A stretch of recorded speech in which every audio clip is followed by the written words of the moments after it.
'Cause nobody does it like you. I like the way that you move. That's why I never go through with leaving you. Everybody.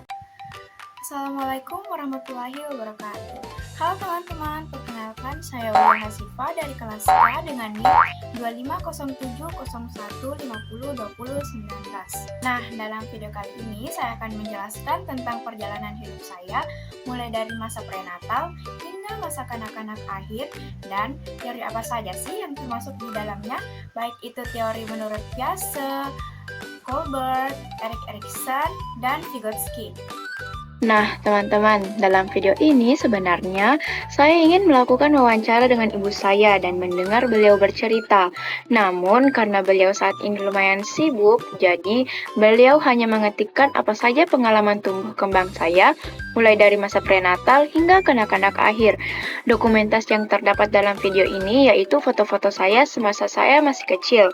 Adapun tantangan dalam pengumpulan data, yakni seperti yang saya sebutkan tadi, ibu saya sedang berada dalam masa sibuknya. Jadi, saya tidak bisa mendengarkan beliau bercerita secara langsung. Jadi, beliau hanya mengetik saja ceritanya lalu beliau kirimkan kepada saya. Nah, teman-teman, perjalanan perkembangan saya dimulai sejak masa prenatal, di mana pada masa ini merupakan masa yang sangat penting menurut Santrov karena perkembangan biologis bayi terjadi sangat cepat dan faktor lingkungan sangat mempengaruhi kesehatan bayi. Dalam kasus saya, ibu saya mengalami kehamilan yang cukup sehat, di mana beliau sesekali ngidam mangga muda. Namun, secara umum ini adalah hal yang wajar karena tidak ada paparan zat berbahaya maupun stres selama beliau hamil. Beliau juga rutin memeriksakan kandungannya karena ini merupakan hal yang sangat penting dalam masa prenatal. Nah, selain hal tersebut, lingkungan emosional ibu saya juga termasuk stabil karena beliau mendapat dukungan dari keluarga besar, terutama nenek dan ayah saya. Inilah yang menunjukkan bahwa kondisi prenatal saya termasuk dalam kategori positif karena kesejahteraan ibu hamil sangat mempengaruhi kondisi janin. Nah, selanjutnya kita masuk pada proses kelahiran. Proses kelahiran saya diceritakan cukup menantang oleh ibu saya karena beliau hampir dilakukan tindakan operasi akibat pembukaan yang lama. Namun setelah dilakukan induksi, saya berhasil lahir normal dengan berat 2,4 kg. Nah, walaupun di bawah rata-rata, menurut Santrov, ini merupakan hal yang sangat wajar selama bayi dapat menyesuaikan diri dan itu terjadi pada saya. Nah, selanjutnya kita masuk pada tahap perkembangan fisik dan motorik saya usia 0 sampai 2 tahun.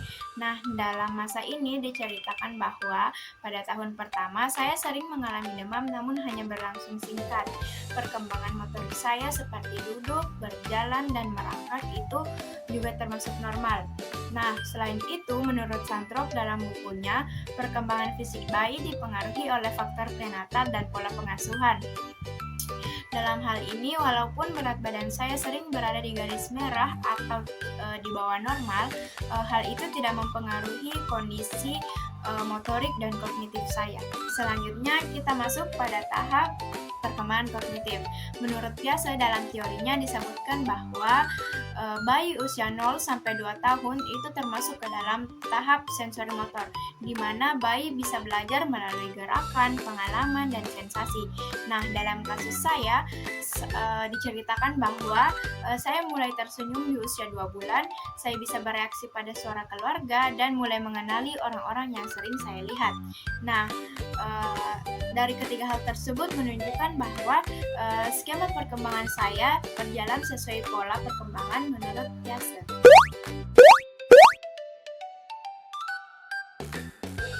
Selanjutnya yaitu perkembangan bahasa. Menurut Vygotsky, bahasa berkembang melalui interaksi sosial. Dalam kasus saya termasuk yang dapat berbicara dengan cepat karena pada usia 20 bulan saya sudah dapat berbicara bahkan menyanyikan lagu anak-anak. Hal ini terjadi karena sejak bayi saya sering diajak berbicara oleh nenek, kakek, dan keluarga saya yang lain. Interaksi sosial yang intens ini yang menjadi scaffolding yang mempercepat perkembangan bahasa saya persis seperti yang dijelaskan oleh Vygotsky. Nah, selanjutnya tahap perkembangan sosial emosional. Menurut Erikson, bayi berada pada tahap trust versus mistrust, yaitu fase pembentukan rasa percaya. Rasa percaya bisa tumbuh apabila kebutuhan bayi dipenuhi secara konsisten. Karena saya tumbuh dalam keluarga yang responsif, saya pernah hanya mau berinteraksi dengan orang-orang yang sering saya lihat. Ini menandakan secure attachment yang merupakan hasil positif dari keberhasilan tahap trust.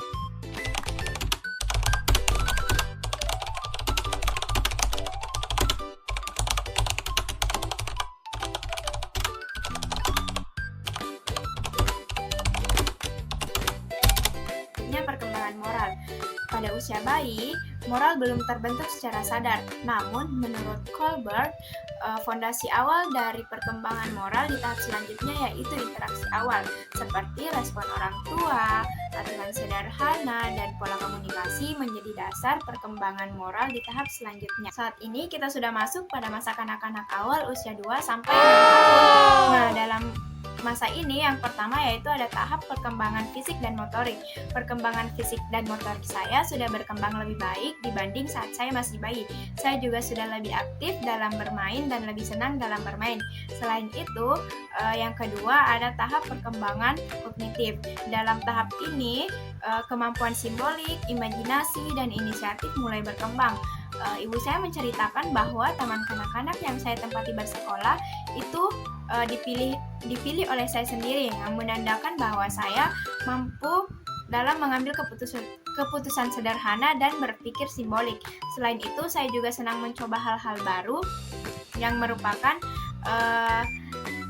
keberhasilan dari tahap inisiatif. Nah, selanjutnya yaitu tahap perkembangan sosial emosional.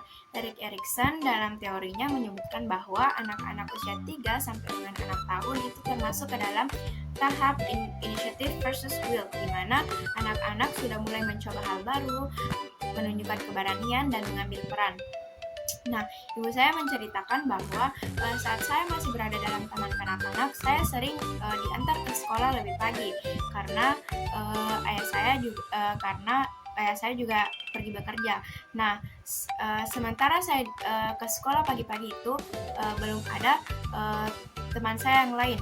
Ini menunjukkan bahwa saya sudah bisa menunjukkan keberanian. Selain itu, saya juga sering berkelahi dengan adik, namun itu masih dalam batas hal yang wajar karena anak-anak masih memiliki egosentris yang tinggi.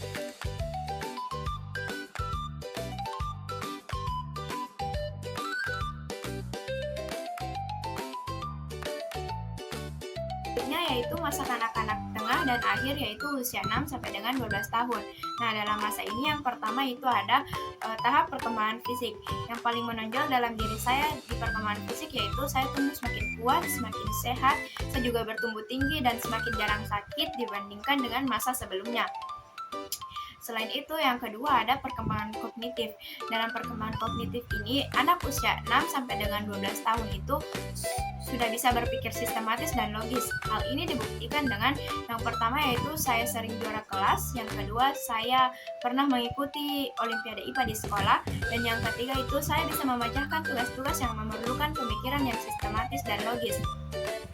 Hal ini sesuai dengan tahap operasional konkret yang sudah dijelaskan sebelumnya oleh Piaget. Nah, teman-teman, selanjutnya yang ketiga yaitu perkembangan bahasa. Pada masa ini, perkembangan bahasa saya sudah masuk ke level akademik, di mana saya mulai menyukai bahasa Inggris dan mampu memahami struktur bahasa yang lebih kompleks. Vygotsky menyebutkan tahap perkembangan ini sebagai higher mental function. Nah, selanjutnya yaitu tahap perkembangan sosial emosional industri versus inferiority. Dalam teorinya, Erik Erikson menjelaskan bahwa anak-anak dalam usia sekolah dasar itu termasuk ke dalam tahap industri, yaitu di mana anak-anak sudah bisa menunjukkan produktivitas dan kompetensinya. Ciri-ciri dari hal tersebut ditunjukkan oleh saya, yaitu saya bisa bertanggung jawab dalam menjaga adik, mengerjakan tugas sekolah, dan mengikuti berbagai kegiatan sosial bersama dengan keluarga saya. Hal ini menunjukkan adanya peningkatan kompetensi yang terjadi dalam diri saya.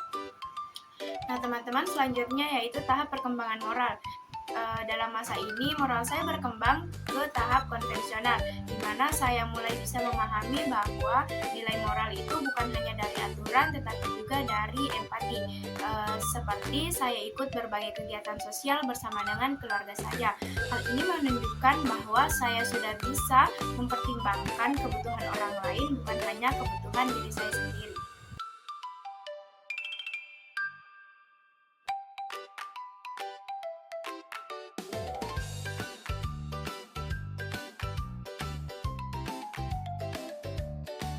Nah, teman-teman, kita sudah masuk pada bagian terakhir. Yang pertama yaitu, apa yang saya pelajari tentang diri saya. Dari perjalanan perkembangan sejak masa prenatal hingga kanak-kanak akhir, saya menyadari bahwa diri saya tumbuh dalam lingkungan yang penuh dukungan, perhatian, dan stimulasi. Sejak dalam kandungan, ibu dan ayah saya sudah memberi saya fondasi yang aman, baik secara fisik maupun emosional.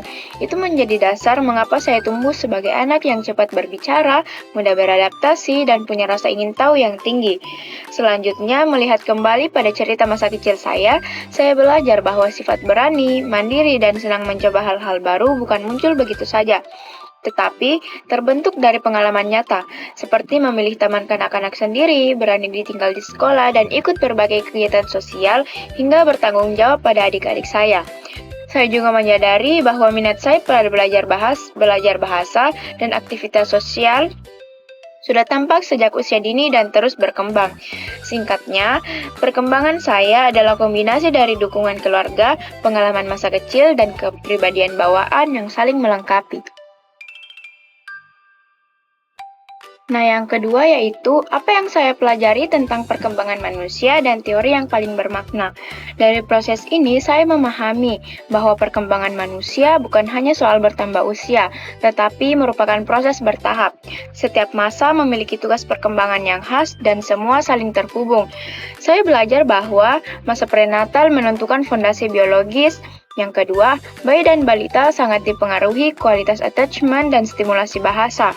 Yang ketiga, anak usia dini belajar melalui bermain, imajinasi, dan interaksi. Lalu, masa sekolah adalah masa berkembangnya logika, disiplin, dan kompetensi.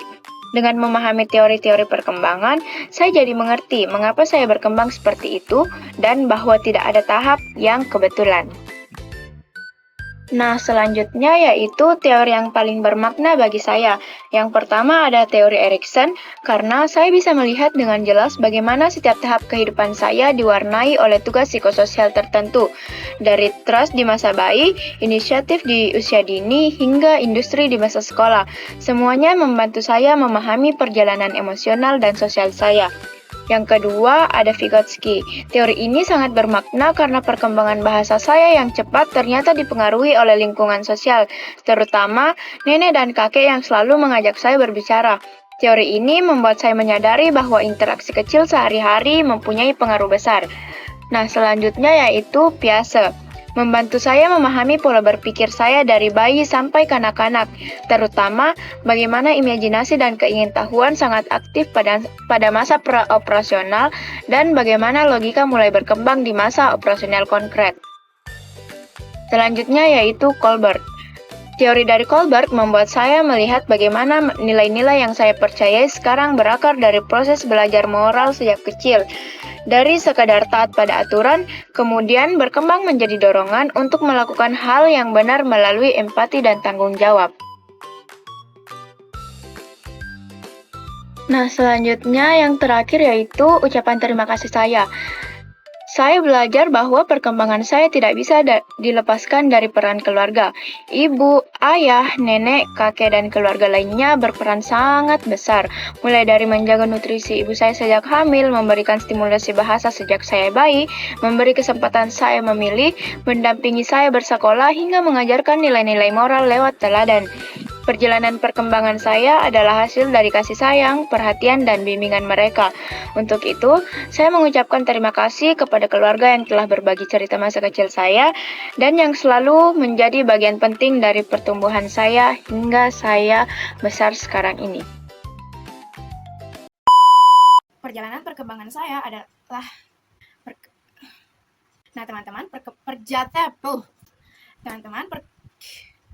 selanjutnya kita masuk ke dalam tahap. Nah, teman-teman, Nah, mantul. Tangannya sudah acuh tadi. Terima kasih dan jumpa lagi.